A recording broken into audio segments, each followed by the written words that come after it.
He has Decal Works graphics on his bike. DecalMX.com. Use the promo code PulpMX to save. Let's welcome in race winner Marvin Musquin. What's up, Marv? How are you?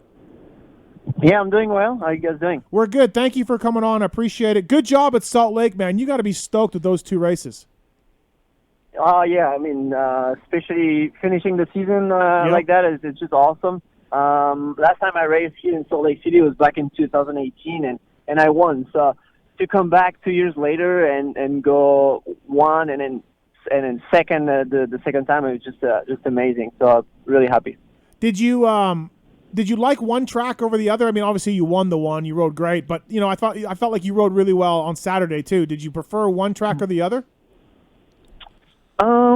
Both tracks were pretty good. Obviously, the second Salt Lake was a little bit drier, obviously, because there was you used the same dirt, so I stayed there the whole week. But to be honest, they did a great job watering the track in between practices, and it was decent. But I felt like the layout of the track was better on the Salt Lake City one, and it was a little bit longer track. Right. So like this Saturday for the final, we did, I think, 29 laps. So that is crazy. Yeah, it's a lot. We had Coop on earlier, and he was talking about that a little bit too. The tracks get so beat up, right?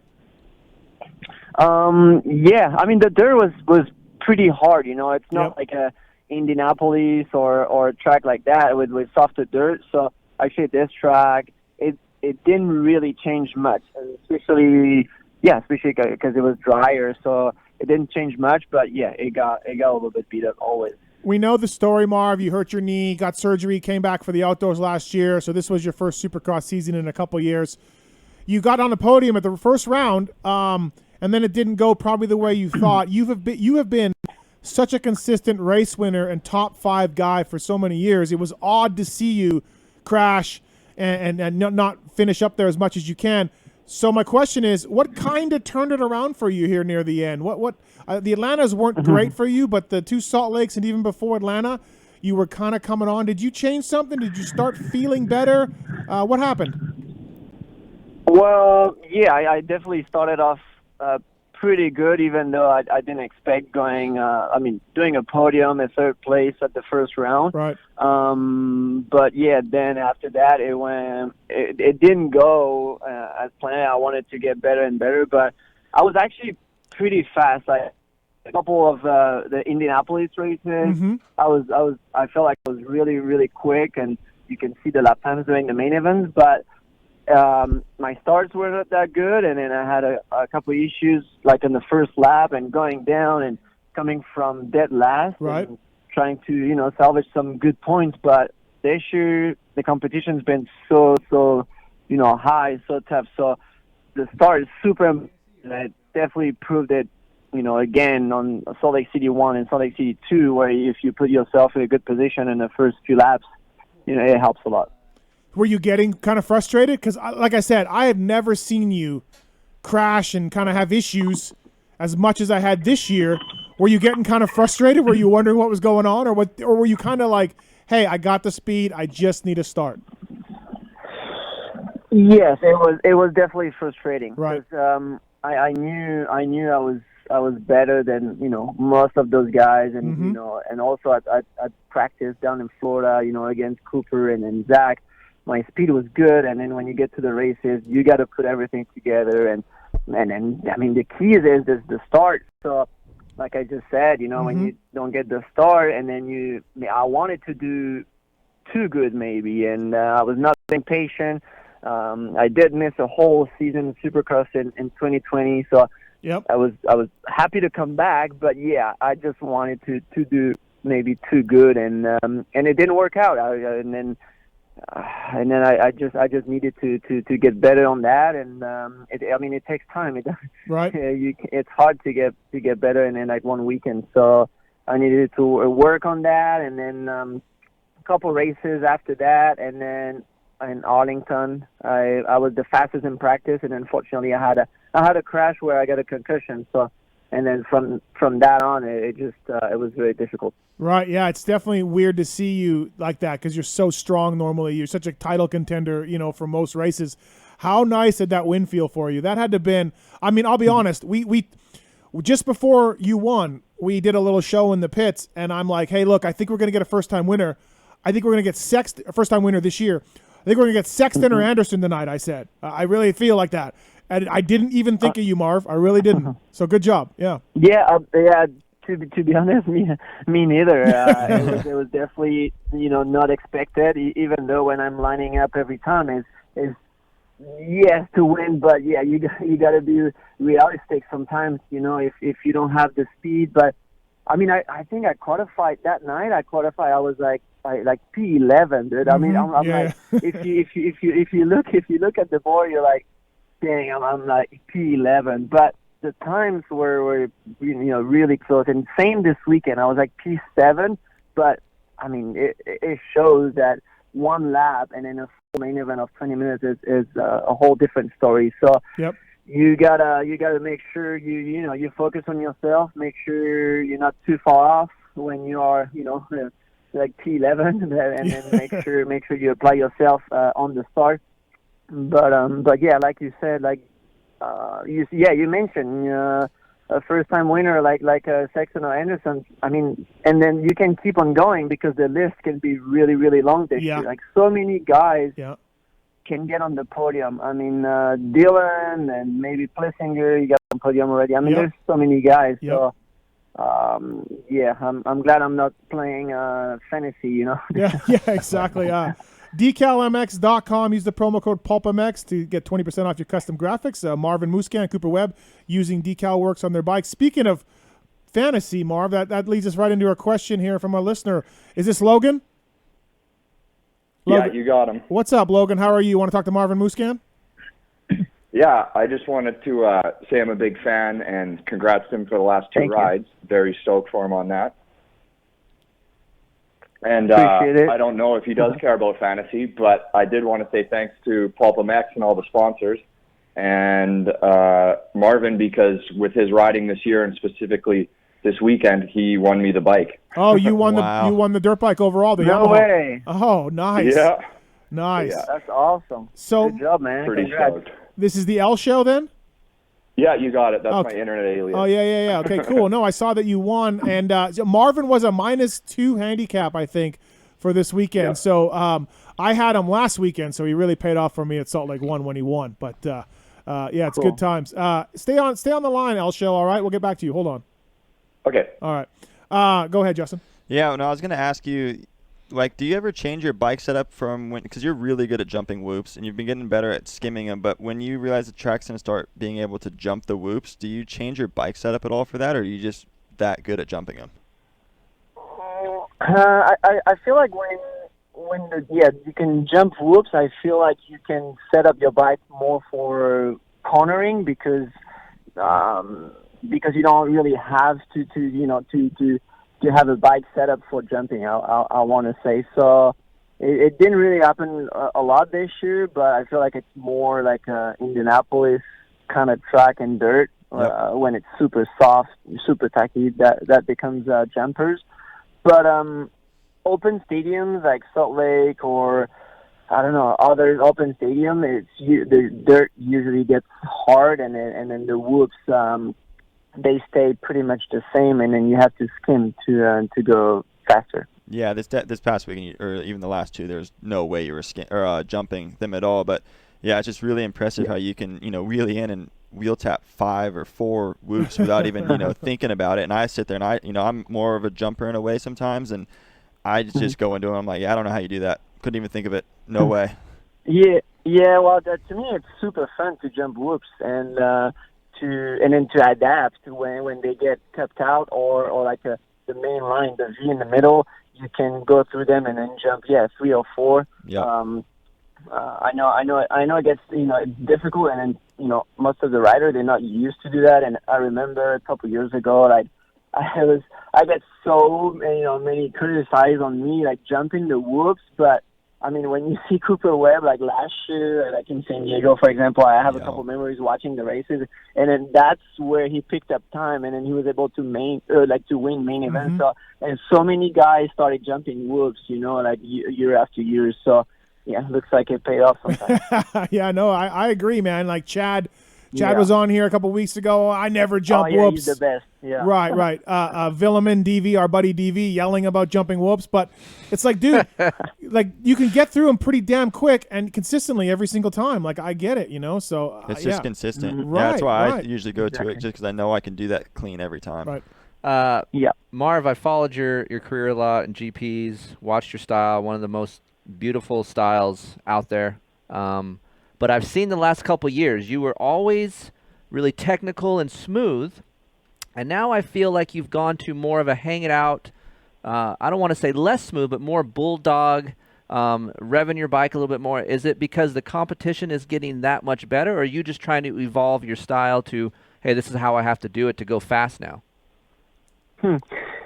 Yeah, I mean, I feel like, maybe back in the GPs, I had a better level than others. So I maybe I didn't have to push, as hard, but I feel like year after year, the level is getting better and better. And I mean, it's hard if you're too smooth and not aggressive enough.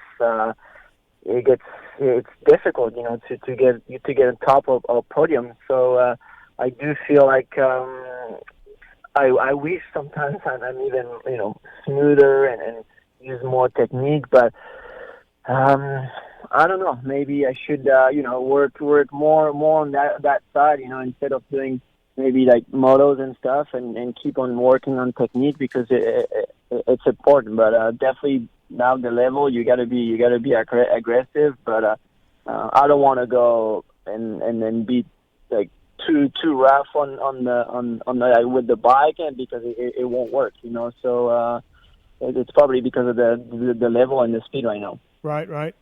Marv, do you see yourself with KTM again next year? Your contract's up. Certainly, a lot of buzz in the pits. Do you want to go back? Do you think you'll go back, or what are we at with that? I think so. We actually started talking about extending like my contract and do another year in 2022. So okay. I wanted to finish the Supercross championship, and then we'll talk about it even more. Okay, cool. You took your neck brace off. That was big news, right? And it was more due to a helmet switch, from what or helmet change, and from what I gather. Yes, exactly. Yeah, this year Aero came out with a brand new helmet, definitely bigger and sitting lower on my head. So right away I felt it when I started riding with that helmet. So that was in my head for a long time. Yeah, most of the off season then, right? Yes. Yeah. So exactly. Right. So I took the decision to ride without it. Yeah. Do you see yourself going back to it if you can if the folks at Leatt can make it work, or what? How do you feel? Well, I mean that's not easy. I think it would be probably a lot of work, but right now I took the decision, and then that's how it is, and focus on my riding training and moving forward, and now going into outdoors. I was super stoked that you won, Marv, because speaking of the neck brace stuff, Ryan Hughes was going on about how you haven't evolved and you can't win and everything else, and then you take your brace off, and now he's saying that you won because you took your brace off, and I'm just like, oh my God, here we are. It was. Have you heard any of this kind of background noise going on? Yeah, of course. I mean, I cannot not hear that. So, I mean, it's it's not an easy subject, and but definitely with that issue, the different helmet. I felt like I was, not progressing, and I still want to get better, and I still want to, enjoy riding, and that's why I did that. Right. I was thinking to myself though, but Marv, you won 450 motocross and supercross races, many of them with a brace on. So to me, you were a great rider without the brace and a great rider with the brace on. To me, and I'm just like, okay. Well, I mean, podium the first round. Right. I mean, so that's where I was caught into this social media vortex, Marv, of people arguing about you. So. Yeah, and then everybody's different. Everybody's got different type of body and different helmet. You know what I'm saying, and length of neck or whatever. So everybody has a different feel, and so yeah, that's how it is. Hey, Marv, how close is your bike set up to Coop's? Is it pretty similar? Besides suspensions, it's pretty much the same, but definitely suspensions are different. Mainly the shock, obviously, and a little bit on the forks. So it's I want to say it is quite different. Are you on the air shock still? Yes. Yeah, that's what I thought. And what do you like about that, Marv? What do you? Coop was on earlier and said there's. I didn't follow up. He just basically said it was more comfortable with the spring because he knew what it was going to do because that's what he's familiar with. So, I guess what do you like about it? Well, I definitely started to feel better with the air shock, so I stayed with it and wanted to get it better and better throughout the year, and trying to develop it and trying to learn it more and more. And yeah, it was definitely in my head where I'm like, man, maybe I should go back to the spring, but at the same time, I had good feeling in the wolves, but maybe not like in rhythm section or whatever, like different feel, different positioning and movement, but it has good comfort as well. So and it was also my goal to get it better and to learn it more for the future. How I watched the Red Bull Motospy videos and in previous episodes. It seems like Frankie is the voice of reason at times when things go south. Seems like Frankie really knows you really well, and he's like, Marv, calm down. We're gonna be fine. And he seems like he's a calming kind of dude to have around. Yeah, and I definitely want to thank him for that because I tend to get a little hyper, when things don't go well, and like in practice. So, and I kind of feel sorry sometimes for Frankie. We have to stay calm when the riding is not great or the setting is not perfect. But we definitely work together. He knows me well, and definitely super happy also for him that I did really good in Salt Lake City for the last 2 rounds. It feels good to see him happy. I mean, he's always happy. He's a very positive guy, but it's so good to give him good results. He's still dirty all the time. He's still very dirty. Shirt's dirty. Frankie gets into it. Frankie gets into it. He grinds. Yeah, he grinds. Yeah, he grinds. That's his signature. I mean, I feel like if he's not dirty, it's not normal. You wonder what's going on. See, and I've watched some of those episodes too, and I should have been, when I was a mechanic, I should have been more like that. Like I remember Red Dog coming in with some shitty times. And he'd be like, fuck, like I just don't feel good. And I'd be like, yeah, dude, you got to figure something out. Like you got you just compounded the problem. Yeah. But I always thought to myself, I can't ride the bike. I'm just making sure the bike works. Like, Timmy, you're the great rider here. You got to figure it out. I should have been more like Frankie. Yeah. I don't know. You're a rider. You know how you were. Like we're all mental in some aspect, right? I know. So it's nice to have a guy that can work on a bike and then also calm you down. I think I was the guy like, hey, dude, you got to pull your shit together. Like you got to figure it out. Like we're looking at you for like some help, and you're just like, yeah, good luck. I don't know. Right. Figure it out. I should have been more like your Frankie. bike will be ready. I should have been more like Frankie. That's the bottom line. Maybe I still have a job today. Decal MX, use the code PulpMX to save 20% off your custom graphics. Please order those guys up, and they'll do whatever they want for you. Marv, do you feel good for outdoors? You won a couple motos last year. You've won a lot of races outdoors. You feel better than last year coming in, obviously, for outdoors? I haven't ridden outdoors yet this year. I was planning on doing the break right before Atlanta Supercross, but after I got that concussion, I had to take basically 2 weeks off the bike. So when I started riding, I went straight to Supercross to get ready and finish the season. So that's kind of a bummer because I was looking forward to ride some outdoors, but yeah, my first day will be this week on Wednesday. Oh, okay. All right. Yeah. So, well, hopefully that goes well for you. I'm sure it will. You've always done pretty well. Like we always forget, like Marv's a great outdoor rider, right? Like he's going to be in the mix. Right. Marv, is it nice to have Dylan over here because LeBig just isn't always on your ass for content? Like, is it nice? Is it nice to have another top French guy here because otherwise LeBig is just all the time hanging out? You can just be honest. Yeah, no, that doesn't change much. Okay, all right. Well. No, it's all good. It's all good. I like doing stuff, for him, and he does a good job for his website and then all the French fans. So that's great. He really loves e-biking. Him and I have become e-bike buddies. So. Yeah, I mean that's the way to go. I mean, if you want to enjoy and and then pedal and then go out and do some cardio, I mean that's awesome. And I'm actually really happy for him to see him doing that. I was out on the trail maybe 3 months ago, and I saw some dude on the other side of the canyon bent over, and like he was there for a long time, and I was bicycling up and all this, and I get up and it's LeBig, and he's trying to get his drone to follow him, but the drone isn't charged, and I'm just like, you've been sitting here for 50 minutes. He's like, my drone, the batteries, and I'm just like, just ride your bike, LeBig. Just ride the bike. He couldn't get the drone to work, Marv, so he was very upset. So that's cool. I just feel bad for his bike because he doesn't take care of it, and but he loves it. He loves it. Oh yeah, you're right. Hey, GPs, Marv, coming up. Who do you got? Like, I know you know a lot of these dudes over there, but who do you see being the favorite this year? I mean, it's going to be great to watch. I mean, I'm always watching. Since I'm here in America, it's over 10 years. We race on Saturday, so we get to watch qualifying on Saturday, but then we get home and then we get to watch the race because they race on Sunday. So that's awesome. And I know all of those guys, and I feel like it's going to be another great battle with the KTM boys, Herlings, Caroli, and Geyser.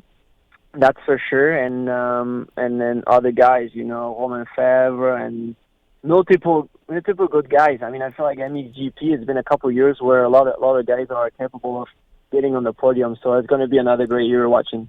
Do you think Prado is going to be the next big thing over there? Dang, you see, I forgot. Prado, of course. Yeah, he did super good for his first year last year in MXGP, and I was very impressed. He had a couple injuries, but he was still capable of coming back and getting on podium and winning GPs. I was very impressed, and I'm definitely looking at his riding style and bike setup and stuff. That's also a good thing that we have those guys in over there in Europe, because they ride all the time outdoors, and we only get to ride only like a week or two before we start the outdoor season every year, and our season is only like 3 months, So they race outdoors all year long, and we get to have their setup, and I'm looking forward to try multiple things, to get ready for the first round. So some of that stuff works for you then? You talk to Roger and Ian and figure out what they're doing, and so some of it works? And they know, they have all the data, all the information from them every time they do testing or whatever or racing. They know exactly what they have, so it's always interesting. Yeah, absolutely. Marv, thanks for coming on, man. Congratulations on the season and the win. That was really cool. Don't forget about Marv, everybody. That's what I liked about that win. Like, hey, don't forget. Remember Marvin Musquin. So that was great to see. Sounds good. Thanks for coming on, man. Cool. Yep. Thanks, everybody. All right. Have a good night. Thank you. That's Marvin Musquin, brought to you by DecalMX.com.